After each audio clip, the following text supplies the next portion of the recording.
കായംകുളത്തെ ആയുർവേദ ആശുപത്രി കെട്ടിടത്തിന്റെ നിർമ്മാണം അശാസ്ത്രീയമാണെന്നും നിർമ്മാണത്തിൽ അഴിമതിയുണ്ടെന്നും ആക്ഷേപം. ദേശീയപാത നിർമ്മാണത്തിന് സ്ഥലം ഏറ്റെടുത്തതോടെ പൊളിക്കേണ്ടി വന്ന പഴയ ആയുർവേദ ആശുപത്രി കെട്ടിടത്തിന്റെ ഒരു ഭാഗം നിലനിർത്തിയാണ് നഗരസഭ പുതിയത് നിർമ്മിക്കുന്നത്. 40 ലക്ഷം രൂപ മുടക്കിയാണ് നിർമ്മാണം. കായംകുളത്ത് നഗരസഭ നിർമ്മിക്കുന്ന ആയുർവേദ ആശുപത്രി കെട്ടിടത്തിന്റെ നിർമ്മാണം അശാസ്ത്രീയമാണെന്നും നിർമ്മാണത്തിൽ അഴിമതിയുണ്ടെന്നും ആക്ഷേപമായിരുന്നു. ദേശീയപാത നിർമ്മാണത്തിന് സ്ഥലം ഏറ്റെടുത്തതോടെ പൊളിക്കേണ്ടി വന്ന പഴയ ആയുർവേദ ആശുപത്രി കെട്ടിടത്തിന്റെ ഒരു ഭാഗം നിലനിർത്തിയാണ് പുതിയത് നിർമ്മിക്കുന്നത്. 40 ലക്ഷം രൂപ മുടക്കിയാണ് നിർമ്മാണം. ആദ്യം 25 ലക്ഷം രൂപയും പിന്നീട് 15 ലക്ഷം രൂപയുമാണ് നീക്കിവെച്ചിരിക്കുന്നത്.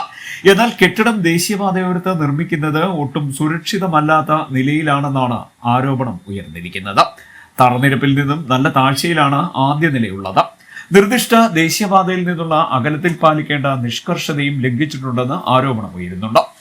കെട്ടിടത്തിന് സ്ഥിരത ഉറപ്പില്ലാത്തതിനാൽ മുകളിലേക്കുള്ള നിർമ്മാണവും അസാധ്യമാകും.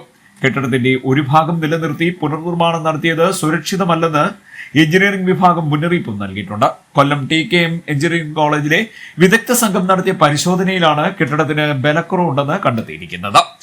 കൊച്ചുകുളങ്ങരയിലെ പഴയ ആശുപത്രി കെട്ടിടം പൂർണ്ണമായും പൊളിച്ചു നീക്കി പുതിയ കെട്ടിടം നിർമ്മിച്ചെങ്കിലേ ആയുർവേദ ആശുപത്രിയുടെ പ്രവർത്തനം കാര്യക്ഷമമാകുകയുള്ളൂ എന്നാണ് നാട്ടുകാരുടെ അഭിപ്രായം. കെട്ടിടം പകുതി പൊളിച്ചതോടെ വാടക കെട്ടിടത്തിലാണ് ആയുർവേദ ആശുപത്രി ഇപ്പോൾ പ്രവർത്തിക്കുന്നത്. ആശുപത്രിക്ക് 20 കിടക്കകളുടെ ശേഷിയാണ് അനുവദിച്ചിട്ടുള്ളത്. എന്നാൽ വാടക കെട്ടിടത്തിൽ 16 കിടക്കകൾക്കേ സൗകര്യമുള്ളൂ. ഇതിനാൽ തന്നെ വിശാലമായ മറ്റൊരു കെട്ടിടം കണ്ടെത്തണമെന്ന് DMOയും നിർദ്ദേശിച്ചിട്ടുണ്ട്. അതേസമയം പുതിയ കെട്ടിട നിർമ്മാണത്തിൽ അപാകതയും അഴിമതിയുണ്ടെന്നും വിജിലൻസ് അന്വേഷണം ആവശ്യപ്പെടുമെന്നും UDF കൗൺസിലറും കോൺഗ്രസ് നേതാവുമായ AP ഷാജഹാൻ പറയുന്നു.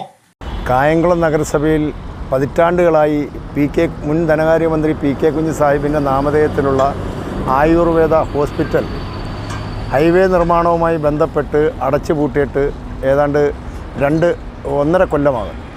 ഒരു 50,000 രൂപ കൊടുത്ത് വാടക കെട്ടിടത്തിലാണ് ഇന്ന് ആയുർവേദ ഹോസ്പിറ്റൽ ഇടുങ്ങിയ ഒരു സംവിധാനത്തിൽ പ്രവർത്തിക്കുന്നത്. ഇവിടുത്തെ പ്രശ്നം കായംകുളം നഗരസഭയിൽ പ്രവർത്തിച്ചു കൊണ്ടിരുന്ന ആയുർവേദ ഹോസ്പിറ്റലിൽ ഇന്ന് 25 ലക്ഷം രൂപ മുടക്കി പുതുക്കി പണിയുകയാണ്. അതുകൂടാതെ 15 ലക്ഷം രൂപ ഇപ്പോഴും നീക്കി വച്ചിട്ടുണ്ട്. 25 ലക്ഷം രൂപ മുടക്കി പുതുക്കി പണിയുന്ന ഈ സ്ഥാപനം ഒരിക്കലും തുറന്നു കൊടുക്കാൻ കഴിയാത്തൊരു സാഹചര്യത്തിൽ നിൽക്കുകയാണ്. കാരണം ഹൈവേയുടെ ഓരത്ത് തന്നെ ഇത് പണിയുകയാണ്. ഏതാണ്ട് 10 അടി താഴ്ചയിലാണ് നിലവിൽ ഈ കെട്ടിടം. സ്വാഭാവികമായിട്ടും മഴ പെയ്താൽ അതിൻ്റെ താഴത്തെ നില ഒരിക്കലും നമുക്ക് ഉപയോഗിക്കാൻ കഴിയത്തില്ല. മാത്രമല്ല ഇനി മുകളിലോട്ട് പണിയാനും പറ്റില്ല. കാരണം സ്റ്റെബിലിറ്റി സ്വാഭാവികമായിട്ട് ഈ കെട്ടിടം ഇന്ന് പകുതി മുറിച്ച് മാറ്റിയ ഒരു കെട്ടിടമാണ്. അതിനകത്ത് ഇനി മുകളിലോട്ട് ഒരു കാരണവശാലും കെട്ടാൻ കഴിയില്ല എന്നാണ് ഞാൻ മനസ്സിലാക്കിയിടത്തോളം സ്റ്റെബിലിറ്റി പരിശോധനയുമായി ബന്ധപ്പെട്ട് കൊടുത്തിരിക്കുന്ന റിപ്പോർട്ട്. അതുകൊണ്ട് തന്നെ ഇതൊരിക്കലും തുറന്ന് പ്രവർത്തിക്കാൻ കഴിയില്ല എന്ന് അറിഞ്ഞുകൊണ്ട് തന്നെ ലക്ഷക്കണക്കിന് രൂപ പാഴാക്കുന്ന നഗരസഭയുടെ തീരുമാനം ഒരിക്കലും കായംകുളം അംഗീകരിക്കില്ല. ഏതായാലും ആയുർവേദ ആശുപത്രി കെട്ടിട നിർമ്മാണം വൻ വിവാദത്തിന് വഴിയൊരുക്കുമെന്ന് ഇതോടെ ഉറപ്പായിരിക്കുകയാണ്.